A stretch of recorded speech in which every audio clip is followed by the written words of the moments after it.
생명의 샘가 26페이지 하나님이 주인이십니다 라고 하는 제목입니다. 이 레위기 본문은 여러분들이 관찰 지문을 하나하나 풀어나가실 때에도 부연 좀 설명을 여러분 오늘 이 자리를 통해 들으시고 또 수요 예배 설교 들으신 것을 기반으로 해서 여러분들 설명을 좀 해주시면 좋겠습니다. 1번 우리 다 같이 읽겠습니다. 시작. 왜 토지를 영구히 팔지 말라고 하셨습니까? 23절에 보니까 어떻게 돼 있죠? 다 내 것이다. 하나님 것이다. 다 하나님 것이기 때문입니다. 그죠? 그렇습니다. 여러분, 이것이 우리에게 주는 신뢰, 평안, 능력이 있습니다. 여러분, 다 하나님의 것인 것을 믿으시기 바랍니다. 본문보다 우리의 모든 것도 마찬가지입니다. 설교도 말씀드렸던 것처럼 죽음이라는 것이 우리 눈앞에 있는 이상 그렇습니다. 그죠? 그러니 그 모든 것 위에 주인 되시는 하나님 앞에 잘 보여야 되는데, 잘 보이는 것을 신앙생활이라 그러는 거죠. 교회생활이라 그러는 것입니다. 우리가 하나님께로 다 돌아갈 것이니까. 그리고 2번 나가시 읽겠습니다. 2번 시작. 토지 무르기는 어떻게 하는 것입니까? 24절부터 27절 보니까 일단은 어떻게 하라는 거예요? 허락하라는 거예요. 그죠? 언제 갚겠다라고 하더라도 허락하라는 건데, 누가 갚는 걸 허락하라? 첫 번째 뭐죠? 기업 물을 자. 고엘 제도라 그러기도 해요. 그죠? 대신 갚아주는 거. 그래서 룻기에도 이 얘기가 많이 나오고 기업을 대신 갚아주는 그런 사람이에요. 그래서 이제 보아스가 대단했던 게 룻기에서 룻을 아내로 받아들이면 자기가 뭐가 되는 거예요? 기업 물을 자가 되는 거예요. 그래서 빚을 대신 갚아줘야 되는 거예요. 그런데도 보아스가 그 일들을, 룻이 너무나 훌륭한 처자다 보니 그 피해를, 그 손해를 잘 감수하는 거고, 그리고 기업 물을 것도 서열이 이렇게 있는데 자기보다 앞선 서열 사람들이 안 한다라고 했을 때 자기가 하겠다, 그런 얘기를 하죠. 왜냐하면 만약에 누군가가 또 이제 룻에게 흑심을 품고 뭐 그럴 수도 있는 거니까.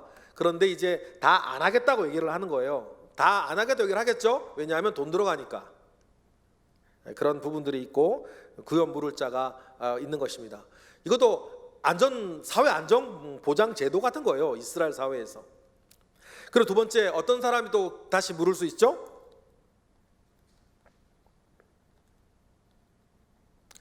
자기가, 그죠?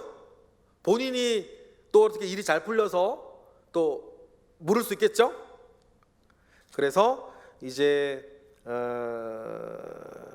자기가 힘이 있어, 27절에 나오죠? 산자에게 주고 자기 소유로 돌릴 수 있고, 또 세 번째 뭐가 또 기업을 무르게 됩니까? 희년 자체가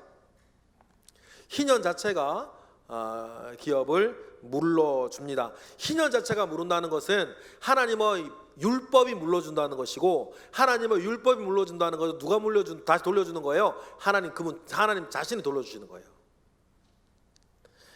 그런 토지 무르기는 그렇게 허락하라라고 하는 일들 가운데에 이제 그렇게 세 부류가 있습니다. 28절에 보니까 3번 나가시겠습니다. 시작. 만약 토지를 물을 자도 없고 자신도 힘이 없으면 그 토지는 어떻게 되는 것입니까? 28 희년 얘기 여기 나오네요. 그죠?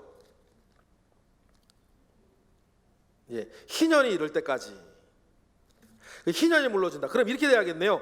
그 27절까지네요.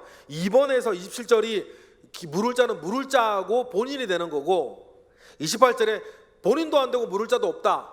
왜냐하면 집안 자체가 가난한 집안도 있는 거니까. 그죠? 친족 자체가.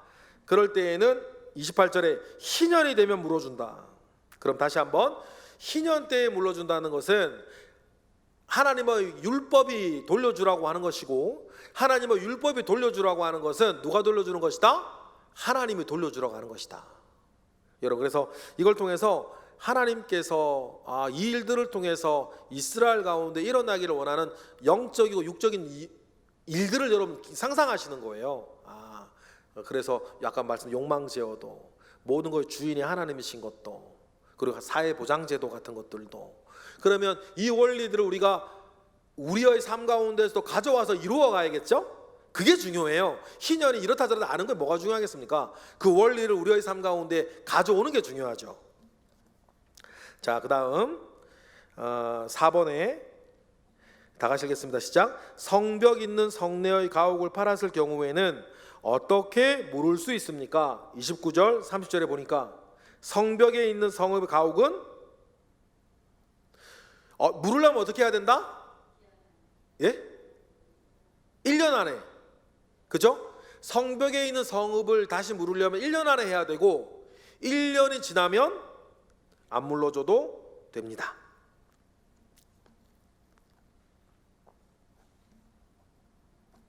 (5번) 다시 다 같이 읽겠습니다. 시작. 레위 족속의 성읍의 가옥을 물으지 못하면 언제 돌려받을 수 있습니까? 희년 때죠. 그런데 여러분, 희년인데요, 희년이 50년이잖아요. 그 땅을 팔고 집을 팔았을 때가 희년을 기준으로 몇 년이 남았을 때 파느냐에 따라 값은 달라지는데, 또 몇 년이 남았는지에 따라 뭐 달라질 수는 있지만, 50년마다 여러분 한 희년이 돌아온다는 것의 기본적인 개념은 또 뭐냐면, 가난이 되물림되지 못하게 하는 하나님의 뜻이기도 해요. 50년이면 한 세대가 바뀌는 거거든요. 가난이 되물려지지 않기를 원하시는 하나님의 그 마음이 희년에 있어요. 그래서 아버지는 어떻게 가난해졌다 하더라도 아들은 다시 출발할 수 있게 하시는 은혜가 희년에 있는 겁니다. 50년의 기한은 그렇게 또 있어요. 그러니 하나님께서 이런 마음과 뜻이 있다는 걸 여러분 기억하시고 기도하세요. 비록 내가 지금 가난했더라도 우리 자녀들은 그렇게 되지 않게 하시려고 하는 하나님의 마음이 있다 없다? 있다. 그러면 하나님의 그 마음이 있대요. 기도하세요. 기도하시면 됩니다.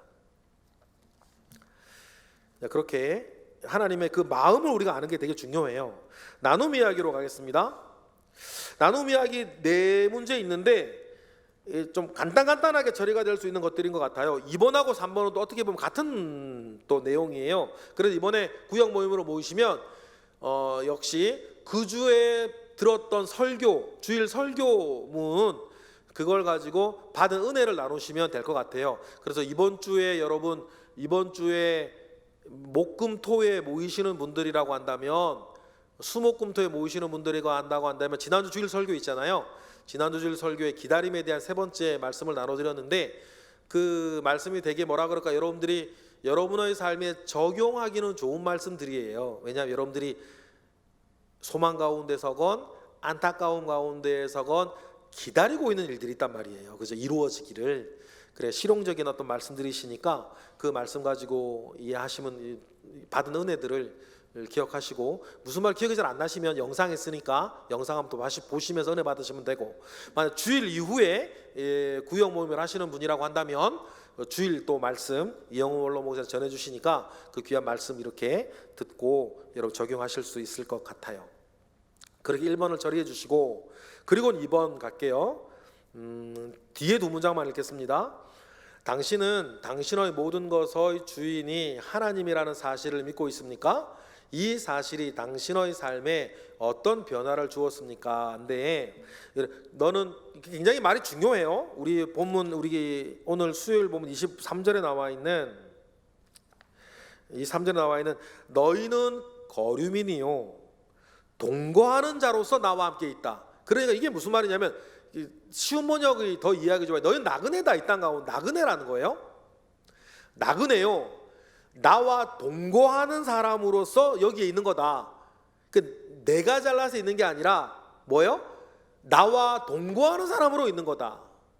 그 이야기예요. 지금은 많이 변했지만 시집온, 큰 집에 시집온 며느리예요. 큰 집에 아들과 결혼해서 며느리가 집에 들어오면 며느리가 잘나서 들어온 게 아니라 누구 때문에 그 집에 사는 거예요? 결혼한 신랑 때문에 사는 거죠. 그 입장이라는 거예요, 우리가. 그런데 이 원리는 지금도 마찬가지. 오전 설교 때도 말씀을 드렸지만 여러분, 나그네인 거 아십니까? 나그네죠. 나그네예요. 여러분, 이거 정말 잃어버리시면 안 돼요. 그래야 쓸데없는 욕심을 안 부려요, 우리가. 저도 그렇고 여러분은 다 나그네일 뿐이에요. 나그네요. 하나님으로 말미암아 이 땅에 지금 이렇게 지금 살고 있다는 것을 기억하시면, 이것이 우리에게 삶에 주는 변화가 뭘까? 이런 믿음 가운데 서 있으면 그 얘기 한번 해보시고, 그래서 두 번째 중요한 거, 그래서 우리가 맡김, 내려놓음, 그게 중요해요. 맡기는 것과 내려놓는 것. 그래서 맡김과 내려놓음이 주는, 나에게 주는 은혜, 평화, 자유가 무엇인지에 대한, 무엇인지 내지는 무엇일지에 대한 여러분의 삶을 가지고 나누어 보셨으면 좋겠어요. 거꾸로 얘기하셔도 돼요. 내가 이걸 몰라서 참 고통받고 있던 것들이 옛날에 있었나, 그런 것들 얘기 나누셔도 돼요. 내가 주인인 줄 알고 막 이러다가 나중에 알고 보니까 내가 주인이 아니었다는 사실들을 알게 되어진 것이 무엇이었나, 그 이야기들을 한번 여러분 나누어 보시는 것도 좋을 것 같습니다. 2번하고 3번은 같은 문제예요. 희년의 여러 원리 중에 하나가 우리나라로 따지면 사회보장제도 같은 거라 그랬잖아요. 그런데 여러분들 주변에 경제적으로 어려운 사람을 예전에 어떻게 도와줬었고, 지금 또 어려운 사람이 누가 어떻게 도와줘야 되겠다는 마음이 있는지에 대한 이야기들을 여러분 한번 나누어 보시는 게 좋겠어요. 실천을 했거나 실천을 하고 싶은, 여러분 집안에 있을 수도 있고 가정에 있을 수도 있고 뭐 교회에도 있을 수도 있고, 안에 우리가 그런 관련이 없지만 우리가 얼마 전에 뭐 성금 모았던 것처럼 어떻게 이것을 실천하며 살 것인가의 문제에서 예전에 실천했었던 경험, 그래서 좋았던 경험 나누시고, 지금도 이런 거 해야 되지 않을까, 여러분 마음속에 있는 것들이 무엇인지를 이야기 나누어 보시면 좋겠습니다. 그리고 마지막으로 4번에 보니까, 지난 한 주간 동안 당신이 깨달은 하나님의 은혜는 무엇입니까? 그 은혜에 진정 감사하고 있습니까? 네. 여러분 4번 하실 때 이렇게 했으면 좋겠어요. 두 가지로. 근황 토크라 그러죠. 요즘 어떻게 사는지 물어보세요. 요즘 어떻게 사는지 나누어 보시고, 그러면서 내가 요즘 받는 은혜가 무엇인지를 한번 나누어 보시는 것도 좋을 것 같아요. 구역원들은 늘 삶을 알고 있기 때문에, 늘 함께 하기 때문에 이런 이야기들 함께 나누어 보시면서 구역원들 어떻게 살고 있는지, 어떤 은혜 받고 있는지, 어떤 고민이 있는지 한번 또 일주간 안에 있었던 일들 가지고 여러분 마음을 나누었으면 좋겠습니다. 그래서 4번은 근황 토크 하시면서 내가 받고 있는 은혜나 내가 지금 고민하는 게 무엇인지 소소한 것이라도 나누어 볼 수 있는 시간 가지셨으면 좋겠어요. 레위기의 말씀 계속되고 있는데요. 레위기 얼마 안 남았어요. 얼마 안 남았습니다. 얼마 안 남은, 본지 아마 10일 정도 남은 것 같은데, 레위기의 말씀은 한꺼풀을 이렇게 벗겨내면 은혜가 더 커요.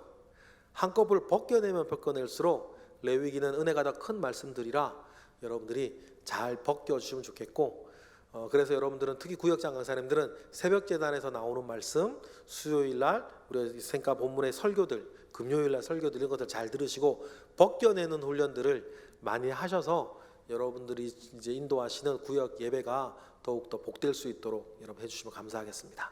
기도하겠습니다. 할렐루야. 하나님, 감사와 영광을 올려드립니다.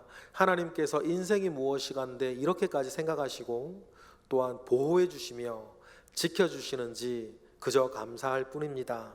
그러한 하나님 앞에 오늘 우리 여전히 살고 있으니, 살고 있는 우리의 그 시간 가운데에 더욱더 큰 믿음으로 고백할 수 있도록 붙잡아 주옵소서. 예수 그리스도의 이름으로 기도드렸나이다. 아멘. 네, 수고하셨습니다.